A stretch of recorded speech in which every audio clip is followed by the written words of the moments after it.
Hello. In this chapter, we are discuss partnership accounts. So, what is partnership? A partnership is a formal arrangement by two or more parties to manage and operate a business and share its profits. అంటే భాగస్వామ్యం అనగా లాభాలు సంపాదించే ఉద్దేశంతో ఇద్దరు లేదా అంతకంటే ఎక్కువ మంది లాభ నష్టాలను పంచుకొని నిర్వహించే బాధ్యతనే వ్యాపార విధానం అని అంటారు. ఈ పార్ట్నర్షిప్ ముందు పార్ట్నర్షిప్ డీడ్ అని అంటే ఏంటిది? The agreement may be oral or written called as a partnership deed. అంటే అగ్రిమెంటు లిఖితపూర్వకంగా కావచ్చు లేదా వ్రాతపూర్వకంగా కావచ్చు, ఏర్పడితే దాన్ని పార్ట్నర్షిప్ డీడ్ అని అంటారు. Next, according to section 4 of the Indian partnership act 1932, the term partnership is the relation between two or more persons who have agreed to share the profit of the business carried on by all or any of them acting for all. అంటే భారత భాగస్వామ్య సంస్థల చట్టం 1932 ప్రకారం భాగస్వామ్య సంస్థ అనగా అందరు కానీ అందరి తరపున ఒకరు కానీ కలిసి నిర్వహించిన వ్యాపారం యొక్క లాభాలను పంచుకునే అంగీకారం ద్వారా ఏర్పడిన అనుబంధము. వ్యక్తిగతంగా ఏమంటారు వాటినంటే భాగస్తులను అంటారు. అందరు కలిసి సమిష్టిగా సంస్థ నిర్వహిస్తే దాన్ని సంస్థ అని వివరిస్తారు. So next PPT, essential futures of partnership. లక్షణాలు అంటే పార్ట్నర్షిప్ యొక్క లక్షణాలు అంటే ఏంటిది? సో అంతకన్నా ముందు ఫస్ట్ దానిలో పార్ట్నర్షిప్ డీడ్ ఎలా ఏర్పడుతుంది దీని గురించి అంటే before starting the business all of the partners from enter to arrangement to carry అనే బిజినెస్. అంటే పార్ట్నర్షిప్ డీడ్ ఎలా ఏర్పడుతుంది, అందులో ఉండవలసిన ఏంటిదంటే నేమ్ ఆఫ్ ద ఫర్ము, సంస్థ పేరు, సంస్థ చేపట్టే వ్యాపారము, వాటి యొక్క లాభ నష్టాల నిష్పత్తి, వాటి యొక్క భాగస్తుల హక్కులు మరియు బాధ్యతలు, ఆ క్యాపిటల్ దాన్ని అరేంజ్మెంట్ చేసే విధానం కావచ్చు, రేషియో అంటే సొంత వాడకాలపై వడ్డీ కావచ్చు. ఒకవేళ సపోజ్గా ఒక నలుగురు భాగస్తులు కలిసి వ్యాపారం నిర్వహిస్తే అందులో ఎవరన్నా చనిపోవడం కానీ లేదా మరణ విరమణ నుంచి మధ్యలో వదిలేసేదాన్ని, దానివల్ల గుడ్విల్ అనేది లెక్కగట్టే విధానం కానీ, లేదా ఎందుకు రద్దవుతుందనే వివరాలు. సో మిగతా భాగస్తుల వారి యొక్క ఎవరైతే పార్ట్నర్షిప్ అనేది డీడ్ అనేది చేసుకుంటారో వారి యొక్క అంగీకారంతో మిగతా అంశాలు కూడా అనేది పార్ట్నర్షిప్ డీడ్లో పొందుపరచాలి. సో ఇది డెఫినేషన్ అయిపోయింది. నెక్స్ట్, ఫ్యూచర్స్ ఆఫ్ పార్ట్నర్షిప్ అంటే లక్షణాలు. అంటే భాగస్వామ్య సంస్థ ప్రారంభించడానికి ఎంతమంది ఉండాలి, కనీసం ఎంతమంది ఉండాలి, గరిష్టంగా ఎంతమంది ఉండాలి, అదే బ్యాంకింగ్ వ్యాపారం అయితే ఎంతమంది ఉండాలి, మిగతా వ్యాపారం అయితే ఎంతమంది ఉండాలి అనేది. సో నంబర్ ఏంటంటే మినిమం 2, మ్యాక్సిమం 10. ప్రారంభించడానికి 2 సభ్యులు ఉంటే సరిపోతుంది, 10కి మించరాదు. అదే బ్యాంకింగ్ వ్యాపారం అయితే 10 మంది 20 ఆర్ మధ్యలో ఉండొచ్చు. అగ్రిమెంట్ ఎలా జరుగుతుందంటే ఇది ఒక ఒప్పంద ఆధారిత అనుబంధం అన్నట్టు. అంటే ఈ agreement deed or oral or written అంటే వ్రాతపూర్వకంగా జరగచ్చు లేదా నోటి మాట ద్వారా కూడా జరగచ్చు. కాకపోతే నోటి మాట ద్వారా అగ్రిమెంట్లు ఎక్కువగా చెల్లవు, ఎందుకంటే వ్రాతపూర్వకంగా వ్రాసే అగ్రిమెంట్ల ద్వారానే ఇది అందులో ఎవరైతే వ్యాపారాన్ని ప్రారంభిస్తారో వాళ్ళందరికీ శ్రేయస్కరంగా ఉంటుంది. నెక్స్ట్, బిజినెస్ కండక్టర్ జాయింట్లీ అంటే అందరు కలిసి బిజినెస్ అనేది కండక్ట్ చేయాలి. Business included lawful trade, occupation or profession అంటే న్యాయాత్మకమైన వ్యాపారము చేస్తూ ఉండాలి ఏ సంస్థ అయినా. Next, profit and loss must be shared in the agreed proportion in the absence of any agreement then equality irrespective of capital contributions. అంటే సంస్థ అనేది లాభాలు పంచుకునే ఉద్దేశంతోనే భాగస్తుల మధ్య ఒప్పందం అనేది ఉండాలి. Next, carried by all or any of them one or more of them acting for all. అంటే అందరి తరపున ఒకరిగానే వ్యాపారం నిర్వహించవచ్చు, లేదా ఒకరి తరపున అందరు కానీ వ్యాపారం చేస్తూ ఉండాలి. ది ల్యాబిలిటీ, పార్ట్నర్షిప్ యొక్క ల్యాబిలిటీ అన్లిమిటెడ్, అపరిమితమైన రుణ బాధ్యత. ఇవి features of partnership. So next, meaning of profit and loss appropriation account.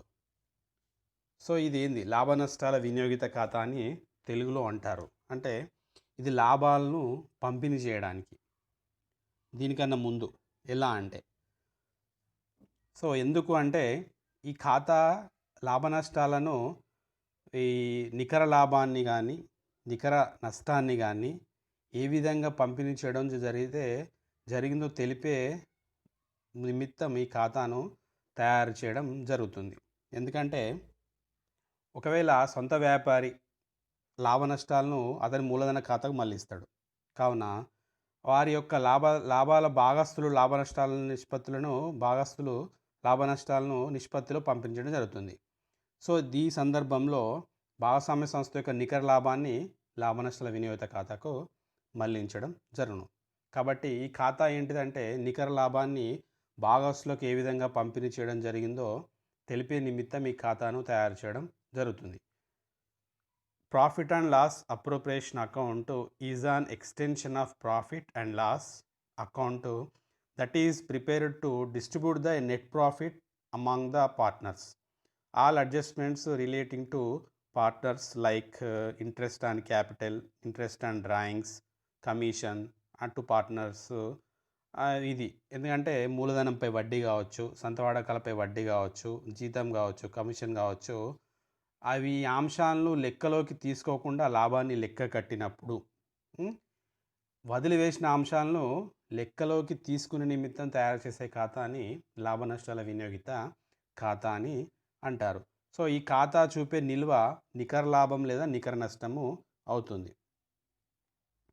కాబట్టి దీనిని భాగస్థుల మూలధన ఖాతాలకు లేదా కరెంట్ ఖాతాలకు వచ్చిన లాభం లేదా నష్టాన్ని వారి యొక్క భాగస్థుల మూలధన ఖాతాలకు బదిలీ అనేది చేయాలి. నెక్స్ట్, ఇందులో ఈ క్యాపిటల్ అకౌంట్స్లో 2 టైప్స్. ఒకటి fixed capital account, second one fluctuating capital accounts. ఎందుకంటే ఈ భాగస్థుల మూలధన ఖాతాలు క్యాపిటల్ అకౌంట్స్ ఫిక్స్డ్ కావచ్చు లేదా ఫ్లక్చుయేటింగ్ కావచ్చు. కాబట్టి ఈ 2 ఖాతాలు అనేటివి తీయాలి. So first one fluctuating capital method or either fixed capital method, ఏదైనా ఒకటి. సో ఇది ఎలా అంటే ఫిక్స్డ్ క్యాపిటల్ మెథడ్.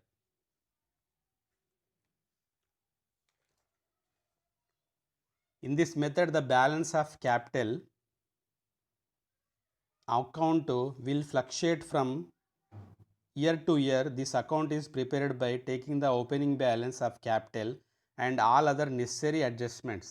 అంటే ఏంది ఫ్లక్చుయేటింగ్ క్యాపిటల్ మెథడ్ అంటే లాభం లేదా నష్టము, మూలధనంపై వడ్డీ కావచ్చు, లేకపోతే కమిషన్ కావచ్చు, మూలధన ఖాతాల్లో చేసినట్లయితే వాటి యొక్క మూలధనము నిల్వ పెరుగుతూ తగ్గుతూ ఉంటుంది. కనుక వీటిని అస్థిర మూలధన ఖాతాలు అని అంటారు. ఎందుకంటే భాగస్థుల మూలధనాలు అస్థిరమైనప్పుడు ఈ కరెంటు ఖాతాలు అనేటివి ఉండవు, స్థిరమైనప్పుడు మాత్రమే కరెంటు ఖాతాలు అనేటివి ఉంటాయి. కాబట్టి ఫ్లక్చుయేటింగ్ మెథడ్లో ఓన్లీ ఒకటే క్యాపిటల్ అకౌంట్ తయారు చేయాలి, అది partners capital account. Next, fixed capital method. Under fixed capital method, for each partner will have 2 accounts, namely capital account and current account are mentioned. కాబట్టి అండర్ ఫిక్స్డ్ క్యాపిటల్ అనేది 2 రకాలు, capital ఒకటి, మూలధన ఖాతాలు, partners, current account. So ఇది మీకు ఈ పీపీటీలో profit and loss appropriation అకౌంట్లో డెబిట్ వైపు ఏమొస్తాయి, క్రెడిట్ వైపు ఏమొస్తాయి అనేది మీకు ఇక్కడ పీపీటీలో చూపడం జరిగింది. డెబిట్ వైపు to profit and loss account, net loss అంటే నష్టము డెబిట్ వైపు, లాభము క్రెడిట్ వైపు. అదేంది లాభ నష్టాల ఖాతాలో వచ్చింది దానికి. నెక్స్ట్, ఇంట్రెస్ట్ ఆన్ క్యాపిటల్స్, మూలధనంపై వడ్డీ. అంటే ఎంతమంది ఉన్నారు, 3 భాగస్తులు ఉంటే ఏబిసి వారి యొక్క వడ్డీని చూపెట్టాలి. నెక్స్ట్ పార్ట్నర్స్ శాలరీ, పార్ట్నర్ యొక్క శాలరీ ఏబిసి అది కూడా ఉంటుంది. క్రెడిట్ వైపు by profit and loss account, profit వస్తే క్రెడిట్ వైపు. నెక్స్ట్ ఇంట్రెస్ట్ ఆన్ డ్రాయింగ్స్, సొంత వాడకాలపై వడ్డీ. Continue PPT. To partners commission. Next reserve fund transferred to net profit.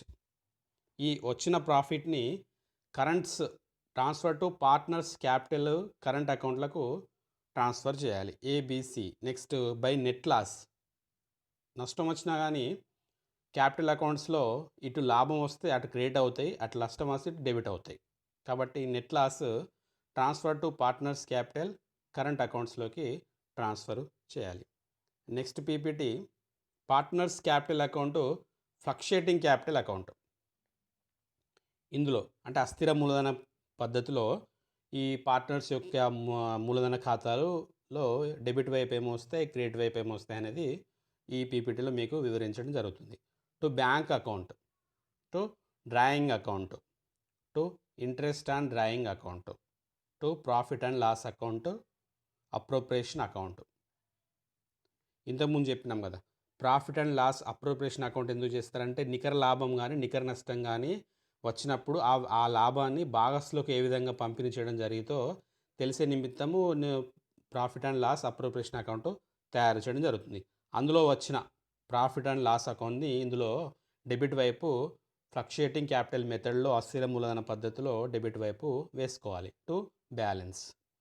Credit వైపు by balance, opening balance, by bank account, by interest on capital, to by partners remuneration, by profit and loss appropriation account. అదే అక్కడ loss వస్తే ఇక్కడ create అవుతుంది, అక్కడ debit ఉంది ఇక్కడ create అవుతుంది, ఇక్కడ డెబిట్ అక్కడ క్రియేట్ ఉంది ఇక్కడ డెబిట్ అవుతుంది.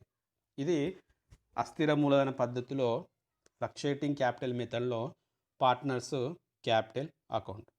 నెక్స్ట్ పార్ట్నర్స్ క్యాపిటల్ అకౌంట్, ఇది ఫిక్స్డ్ క్యాపిటల్ మెథడ్లో అంటే స్థిర మూలధన ఖాతాలో. ఈ ఫిక్స్డ్ క్యాపిటల్ మెథడ్ లేదంటే భాగస్థులు వారి మూలధనం సంస్థలో పెరగకుండా తగ్గకుండా స్థిరంగా ఫిక్స్డ్గా ఉండాలని అంగీకరించినట్లయితే వారి మూలధనాలు స్థిర మూలధనాలు అంటారు. Simple definition. వారి యొక్క మూలధనాలు సంస్థలో పెరగడం కానీ తగ్గడం కానీ స్థిరంగా ఉండాలని అంగీకరించినట్లయితే స్థిర మూలధన అంటారు. ఇటువంటి సందర్భాల్లో వారి యొక్క ఎవరైతే భాగస్థులు ఉన్నారో వారి యొక్క కరెంట్ ఖాతాలను తెరవబడి వాటి మీద వచ్చే మూలధనంపై వడ్డీ కావచ్చు, భాగస్థుల జీతము, కమిషను, ఇంకా లాభ నష్టాలకు సంబంధించినవి సర్దుబాటు చేయడం జరుగుతుంది ఈ స్థిర మూలధనం ఖాతాలు. కాబట్టి ఈ స్థిర మూలధనం ఖాతా క్రెడిట్ నిల్వ చూస్తే కరెంటు ఖాతాలను ఆస్తి అప్పుల పట్టీలో అప్పుల వైపున, డెబిట్ నిల్వ చూపిస్తే కరెంటు ఖాతాలను ఆస్తుల వైపున చూపడం జరుగుతుంది ఈ ఫిక్స్డ్ క్యాపిటల్ మెథడ్లో. సో ఈ ఫిక్స్డ్ క్యాపిటల్ మెథడ్లో డెబిట్ వైపు ఏంటిది, క్రెడిట్ వైపు ఏంటిది అనేది ఈ పీపీటీలో మీకు చూపెట్టడం జరిగింది. To cash or bank account, to balance, by balance, by cash or bank, by balance. So ఇది సింపుల్గా two steps cash bank, balance cash bank. Next partners current account, current ఖాతా ఫిక్స్డ్ క్యాపిటల్ మెథడ్లో డెబిట్ వైపు ఏంటిది, credit వైపు ఏంటిది. ఈ partners current అకౌంట్లో in case of fixed capital account method to the firm has to maintain separate account for every partner, అంటే separate account for every పార్ట్నర్గా తీయాలి. ఎందుకంటే ఇక్కడ ఒకే ఖాతా తీసి ముగ్గురు భాగస్తులది కాలమ్స్ కొట్టినా సరిపోతుంది, లేదా సపరేట్గా ఏబిసి ఉంటే ఏ ఖాతా, బి ఖాతా, సి ఖాతా అని కూడా తెరవడం జరుగుతుంది. Every partner to record the transaction like drawings కావచ్చు, made by the partner and share in profit and loss, interest and capital కావచ్చు, interest and drawings, partners remuneration, ఇవన్నీ ఈ పార్ట్నర్స్ కరెంట్ అకౌంట్లో వ్యక్తిగతంగా వారి యొక్క కరెంట్ ఖాతాలను తెరవడం జరుగుతుంది. ఇందులో డెబిట్ వైపు, క్రెడిట్ వైపు. To balance, to partners drawing account, interest and drawing account, profit and loss appropriation account, to balance ఈ డెబిట్ వైపున.